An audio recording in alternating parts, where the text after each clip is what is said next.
এই যে কয় জাতের চাটা খেলেন তার মধ্যে এইটা সবচেয়ে মিহি এবং উন্নত মান বলতে সবগুলাই উন্নত মানের। এটা হচ্ছে একটু ছোট, এটা হচ্ছে জিবিওপি। আমরা প্রথমে ফিল্ড থেকে পাতা সংগ্রহ করে আমরা এই টাপ হাউসে রাখি। টাপ হাউসে রাখার পর এখান থেকে আপনার 24 থেকে 48 ঘন্টা আমরা ওয়েদারিং করে এরপরে আমরা ম্যানুফ্যাকচারিং এ যাই। 24 ঘন্টা অনেক সময় কোয়ালিটির উপরে ডিপেন্ড করে, 48 ঘন্টা বা 24 ঘন্টা হয়ে যায়। এরপরে আমরা প্রোডাকশনে যাই। চলেন আমরা ভিতরে যাই। তাহলে প্রোডাকশনে যাই। আমরা দর্শক বন্ধুরা কাউসার ভাইয়ের সঙ্গে প্রোডাকশনে যাই। প্রোডাকশনে ওখানে কিভাবে চাটা প্রোডাকশন হয় সেটা আজকে আসলে বৈরী আবহাওয়ার কারণে এই টোটাল প্রসেসটা একটু বিঘ্ন আছে।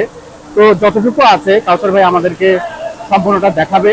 দর্শক বন্ধুরা আপনারাও আমাদের সঙ্গে থাকুন এবং ভিডিওটি উপভোগ করুন। এই যে আমরা প্রোডাকশন হাউসে ঢুকলাম, এইটা মূলত প্রোডাকশন হাউস, বিশাল একটা প্রোডাকশন হাউস। এই যে এরপরে আমরা পাতা এখানে মনোলের মাধ্যমে ওই যে প্ল্যাটফর্মে আসে, এই প্ল্যাটফর্মে আসার পরে আমরা ওইটাতে স্মার্ট ফিডে দিই, দিলে পর পার ঘন্টায় কত যদি কাটে এটা এখানে শুরু করে। এরপরে আপনার এটার বলে রটার ব্যান্ড, এটা আপনার কাটিং করে দেয়। এরপর দেন এটা হচ্ছে সিটিসি রুম, এটা সিটিসি রুম। সিটিসি রুমে আপনার এটা যত যায় তত আপনার মেহেদি যে ওরকম পেস্ট হয় ঠিক কিরকম পেস্ট হয় ওই জায়গায়। তারপরে আসেন আমরা একটু সামনের দিকে আগাই। ওইটা স্টেপ বাই স্টেপ টেস্ট হওয়ার পরে আমরা এটা হচ্ছে গুগি শিফটার, এটা হচ্ছে গুগি শিফটার। এটার মাধ্যমে মালটা দানা দানা হয়, এটা যত রাউন্ড হয় তত দানা দানা হয়। এবার আসেন সামনের দিকে আমরা আগাই। সম্পূর্ণ প্রসেসটা একটা বিশাল একটা প্রক্রিয়ার মাধ্যমে এটা যায়। তো এত বিশাল একটা প্রক্রিয়া আসলে আজকে এই বৈরী আবহাওয়ায় এতটুকু ভিডিও দিয়ে সম্পূর্ণটা দেখানো মুশকিল। এই যে গুগির থেকে কনভেয়ার বেলের মাধ্যমে আমাদের সিএফএম এ আসে। এই যে সিএফএম, এটা হচ্ছে সিএফএম মেশিন, এটা কন্টিনিউ পার্মানেন্ট মেশিন। এখান থেকে ফার্মেন্টেশন হয়, মাল আসে সামনের দিকে আসেন, এইখানে আসে।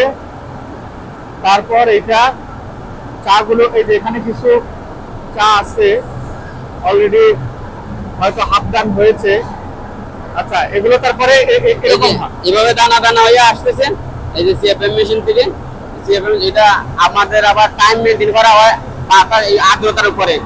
আমি সেট করে দিব এটা কত ঘন্টায় যাবে ওইদিকে সামনের দিকে আসেন। আর যত সামনে যাবে কালার চেঞ্জ হবে। এই যে এখন একটা কালার আছে হালকা সবুজ সবুজ, সামনে গেলে গোল্ডেন কালারের মতন হবে। কালার চেঞ্জ হবে না? কালার চেঞ্জ হবে। এটা একটা বিরাট আসলে প্রক্রিয়া। আমরা হয়তো এই যে এখানে সব প্রক্রিয়া চলছে, প্রক্রিয়াকরণ করছে। আমরা আরেকটু সামনে যাই। এই যে এখানে দেখেন কালার চেঞ্জ হয়েছে, কালার চেঞ্জ হয়ে কালারটা অনেকটাই চেঞ্জ হয়ে গেছে। আর এটার মধ্যে একটা ফ্লেভার আছে মেহেদি ফ্লেভার। এটা ব্ল্যাক টি না? এটা ব্ল্যাক টি। আচ্ছা, ব্ল্যাক টি বলছি এমন খুব ভালো একটা ফ্লেভার। এটা কি মানে মেহেদি ফ্লেভার আছে এর মধ্যে না? একটা মেহেদি ফ্লেভার লাগে। আচ্ছা, তারপর এখানে আমরা টাইমটা সেট করে দেই বাতাসের আর্দ্রতার উপরে, টেম্পারেচারের উপরে। টাইমটা সেট করে দেই কত ঘন্টায় কত মিনিটে এটা যাবে, মানে ওইখান থেকে এখান পর্যন্ত আসবে। আচ্ছা, আর সামনে এখন আসি আমরা টায়ার পজিশন। আচ্ছা, আরো প্রসেস আছে সামনে। এইটা শেষ হওয়ার পর সামনে আরো প্রসেস আছে। এখানে এখানে ডাই করা হয় চা, এই যে ডায়ার মেশিন। এখানে আপনার টেম্পারেচারে আমি ডাই করবো চাটারে, এখানে শুরু করতেছে প্রত্যেকটা মিটারে। আচ্ছা, এই আপনার কাঙ্ক্ষিত চা পেয়ে গেছেন, একদম চা খাওয়ার উপযুক্ত। এখানে কি লাইট থাকে না? এখানে লাইট আছে অলরেডি একটু কম, এটা হচ্ছে কি আপনার খাওয়ার উপযুক্ত। এটা চা কমপ্লিট এখন? চা কমপ্লিট, মানে বাজারে কমপ্লিট, এখনো এই যে চাটা। সামনের দিকে আসি আমরা গ্রেডিং। আচ্ছা, এই পর্যন্ত চা মোটামুটি কমপ্লিট। এখন এই রুমে প্যাকেজিং হবে, এইখানে প্যাকেজিং হয়। শর্টিং আর একটা বিরাট কার্যক্রম। আমরা কাউসার ভাইয়ের সঙ্গে বস্তাটা সরাই।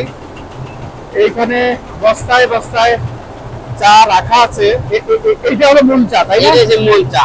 আর এইটার কাজ হচ্ছে যে চায়ের যত ময়লা আছে গাড়ি থেকে যে চাটা হয় ফাইবার বলে এটাকে, ওইটা ফাইবার ইনস্ট্রাকশন মিটার মেশিন, ওইটা ফাইবারটা উঠায় নিতেছে আর ফ্রেশ চা গুলো সামনে দিতেছে।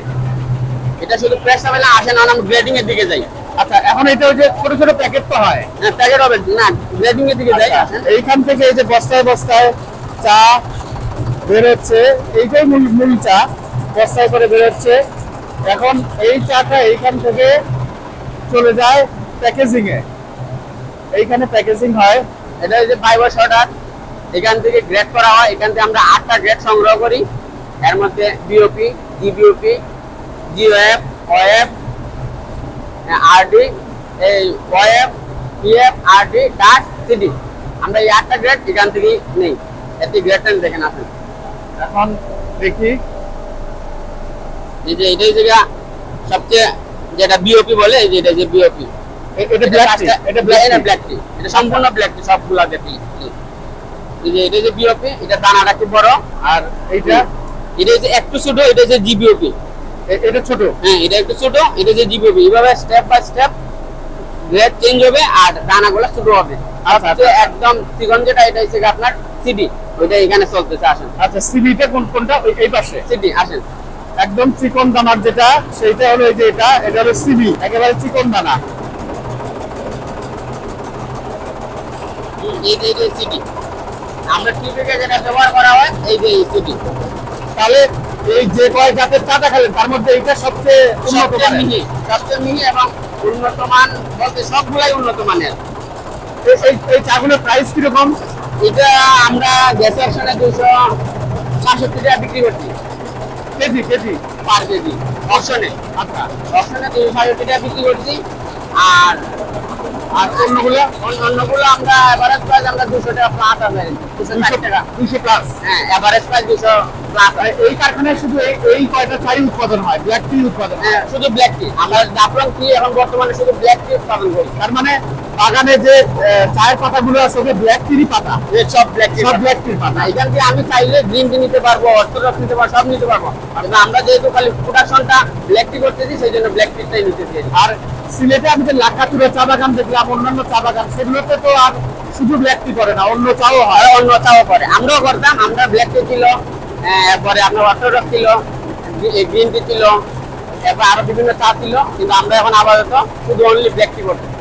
আচ্ছা, এগুলো তো বিভিন্ন চা বাগানে প্রকৃতিগত ভাবেই এই জিনিসগুলো হয় না, আপনারা তো ইচ্ছে করে করেন না যে এখানে ব্ল্যাক টি করবো, ওইখানে আরেকটা করবো, এটা তো আর ইচ্ছে করে করেন না, মানে প্রকৃতিগত ভাবে। মার্কেটের উপর ডিপেন্ড করে মানে অনেকভাবে প্রসেসিং করে। কেউ যদি আপনার পুরো ইয়ে করতে চায়, প্রোডাকশন মানে ইয়েটা বাড়াইতে চায়, রেটটা বাড়াইতে চায়, তাহলে অনেকে গ্রিন টি করে, অনেকে অর্থোডক্স করে। এটাই তো যাদের ইয়ে করে আর কি। আর সিলেটের যে চা বাগানগুলো, সেগুলোতে দেখলাম যে টিলার উপরে, মানে বড় বড় টিলা আছে। বাংলাদেশে একমাত্র সমতল গার্ডেন হচ্ছে জাফলং টি স্টেট। মানে সমতল আর টিলার মধ্যে তফাৎ কি? চায়ের তফাৎ কি? এটার মধ্যে অনেক ইয়ে আছে। সমতলে একটু চার লিকার এবং ট্যাংটা একটু বেটার হয়, আর হিলেও চা ভালো হয়, তবে হিল থেকে সমতল বেস্ট। কিন্তু আমি যেটা শুনছিলাম যে সমতল চা বাগান সমতল হয় না এই কারণে যে পানি জমে যায়, পানি জমলে নাকি চায়ের জন্য। ড্রেন ব্যবস্থা যদি ভালো থাকে, বেটার থাকে, তাহলে পানি জমে না। ড্রেন ব্যবস্থা আপনার বেটার করতে হবে এবং সবচেয়ে বড় সাইজে ড্রেন করতে হবে, গভীর ড্রেন করতে হবে, তাহলে আপনার এটা সমস্যা হবে না। আর যেহেতু জাফলংটা একটু আপনার পাথর বালি মিক্স, এই জন্য এখানে সমস্যা হয় না নর্মালি। আর যেখানে আপনার ধরেন মানে কাটা মাটি বেশি, এখানে তো পানি জমে থাকে। আর এখানে যেহেতু বালু মাটিটা মিক্স, এই জন্য পানিটা জমে না। এই জন্য সমতলে আমাদের মানে সারা বাংলাদেশের মধ্যে একমাত্র গার্ডেন হচ্ছে অনলি জাফলং। কিন্তু পঞ্চগড়েও তো কিছু সমতল চা বাগান আছে। পঞ্চগড়ে এগুলার তো মাটি হয়েছে গিয়ে আপনার আঠালো মাটি, এগুলো পানি ধরে রাখে, এই জন্য প্রোডাকশনটা একটু কম হয়, আনুষঙ্গিক প্রবলেম হয়। আচ্ছা আচ্ছা আচ্ছা। তাহলে এখান থেকে কি আমরা কিছু চা মানে মানুষের জন্য তো বিক্রি করেন না? না, আমরা লোকালি কোনো সেল করি না। আমাদের চা এখান থেকে রেডি হয়ে, এই যে 55 কেজি বস্তা, 50 কেজি বস্তা রেডি হয়ে আমরা অকশনে পাঠাই দিই। শ্রীমঙ্গল অকশনে যায়, চিটাগাং অকশনে যায়, বিজয় অকশনে দিই। বিভিন্ন বায়ার কিনে এরপরে আপনার দেন প্যাকেটিং করে। আমাদের নিজস্ব একটা ব্র্যান্ড আছে জাফলং টি নামে। ওকে কাউসার ভাই, আপনাকে অনেক ধন্যবাদ। এই বৈরী আবহাওয়াতেও আপনি আমাদেরকে একটু এতখানি সময় দিলেন এবং ঘুরে ঘুরে দেখালেন। আমরা আপনার প্রতি খুবই কৃতজ্ঞ এবং মুগ্ধ।